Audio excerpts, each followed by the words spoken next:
Areal tebu sempat meluas ke seluruh Madura dengan sistem tanam paksa, hingga dibangun pabrik gula di Pamekasan. Masa keemasan tebu berakhir setelah menyebabkan kekeringan karena menyerap banyak air. Tebu kemudian berganti dengan tembakau yang mulai ditanam dengan sistem kerja kontrak pada tahun 1861 di Desa Propo. Bagi Belanda, Pamekasan juga bernilai ekonomis sebagai salah satu sentra garam di Madura. Madura adalah pemasok utama garam ke daerah-daerah yang dikuasai Belanda di seluruh Nusantara. Belanda mengontrol langsung produksi dan memonopoli perdagangan garam, yang kerap memicu konflik dengan petani garam. Untuk mengangkut garam, Belanda membangun jalur kereta api antara Kalianget dan Kamal pada tahun 1898 sampai tahun 1901 yang melewati kota Pamekasan.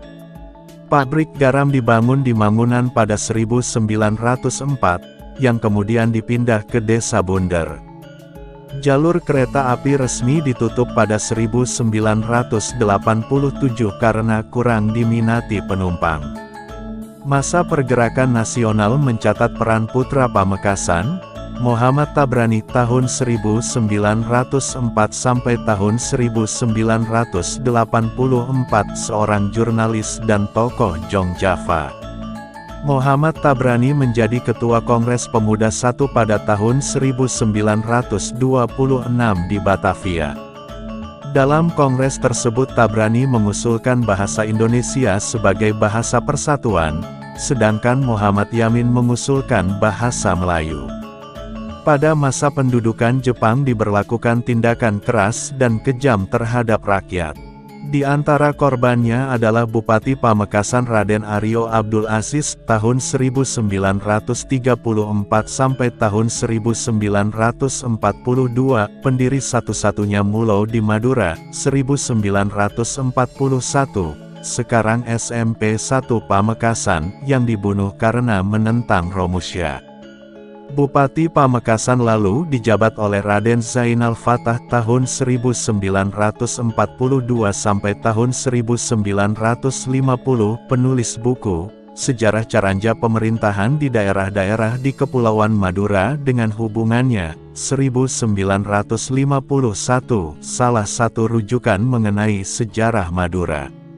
Pada tahun 1943 Jepang mendirikan sekolah menengah pertama di Jalan Balai Kambang, sekarang SMP 2 Pamekasan. Jalur kereta api Pamekasan Kalianget dibongkar oleh Jepang untuk digunakan sebagai bahan pembuatan peralatan perang. Jepang melatih opsir-opsir pembela tanah air atau peta dari pemuda Madura yang kemudian ditempatkan di Daidan-Daidan atau batalion di Madura. Pada tahun 1944 Daidan Pamekasan dikomandani oleh Daidanco Kiai Haji Amin Jakfar I. 1905, setelah proklamasi kemerdekaan Belanda berusaha berkuasa kembali dengan melancarkan agresi militer. Kiai Haji Amin Jakfar menjadi pimpinan Barisan Pemberontakan Rakyat Indonesia atau BPRI, wilayah Madura, salah satu badan perjuangan yang melakukan perlawanan kepada Belanda selain Tentara Nasional Indonesia atau TNI, yaitu Resimen Joko Tole, Laskar Sabilillah, Laskar Hizbullah, dan lainnya. Belanda berhasil memasuki kota Pamekasan pada tanggal 6 Agustus tahun 1947, setelah mendarat di Camplong dan Branta Pesisir pada tanggal 4 Agustus tahun 1947. Pemerintahan Karesidenan Madura diungsikan ke Pegantenan. Bupati Pamekasan Raden Zainal Fatah ditunjuk sebagai wakil residen karena residen, RAA, Cakraningrat sakit. Dalam aksinya Belanda dibantu oleh Barisan Cakra Madura yaitu pasukan KNIL yang dibentuk kembali. Pada Sabtu pagi tanggal 16 Agustus tahun 1947, bertepatan dengan 29 Ramadan 1366 Hijriah, terjadi pertempuran di depan Masjid Jamik dalam serangan umum ke markas Belanda di lokasi pos kesehatan Kodim saat ini. Belanda sempat terdesak keluar kota Pamekasan tetapi kemudian mendapat bantuan dari pasukan mereka di Sampang. Puluhan pejuang yang gugur dalam pertempuran ini dikuburkan massal oleh Belanda di area tersebut, sebelum dipindah ke Taman Makam Pahlawan Panglegur pada tahun 1972. Peristiwa ini menjadi latar belakang penamaan Masjid Jamik As-Syuhada pada tahun 1980. Para pejuang terus melakukan serangan terhadap gerak maju Belanda dengan amunisi yang terbatas. Pada akhir 1947 setelah seluruh Madura dikuasai oleh Belanda, Resimen Jokotole hijrah ke Jawa dengan menembus blokade Belanda. Sebagian pejuang yang gugur dalam Perang Kemerdekaan diabadikan namanya menjadi nama jalan di Pamekasan. Di antaranya Sersan Mesrul yang gugur di Klampar, Letnan Maksum yang gugur di Waru, dan Kiai Haji Amin Jakfar yang gugur di Jombang pada Desember tahun 1948.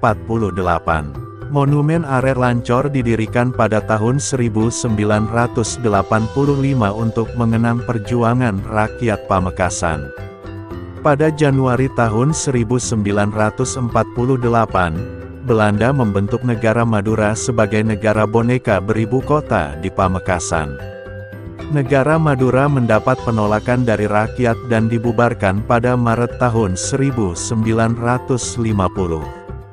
Setelah bergabung kembali dengan Republik Indonesia, Karesidenan Madura diserah terimakan kepada pejabat baru, Raden Sunarto Hadiwijojo 1 tahun 1905, yang juga menjadi Residen Madura terakhir tahun 1950 sampai tahun 1963. Di antara kebijakan putra Pamekasan ini selama menjabat yaitu menggalakkan reboisasi dengan penanaman pohon buah untuk meningkatkan penghasilan rakyat, mendirikan Yayasan Dharma Siswa yang membangun stadion di tengah kota Pamekasan atau tempat karapan sapi tahunan Piala Presiden, dan kompleks olahraga Nyalaran, mendirikan puluhan sekolah di Madura, di antaranya SMA pertama di Madura, sekarang SMA 1 Pamekasan, juga memberikan beasiswa bagi pelajar dan mahasiswa Madura.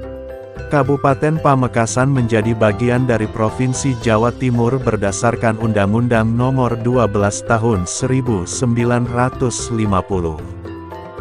Itulah asal-usul dan sejarah Pamekasan, wilayah di Madura yang jadi pangkalan pemberontak Mataram.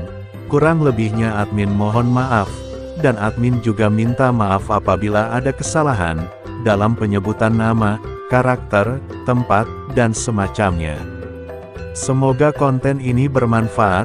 Sampai jumpa kembali di konten-konten selanjutnya. Jangan lupa diikuti terus ya.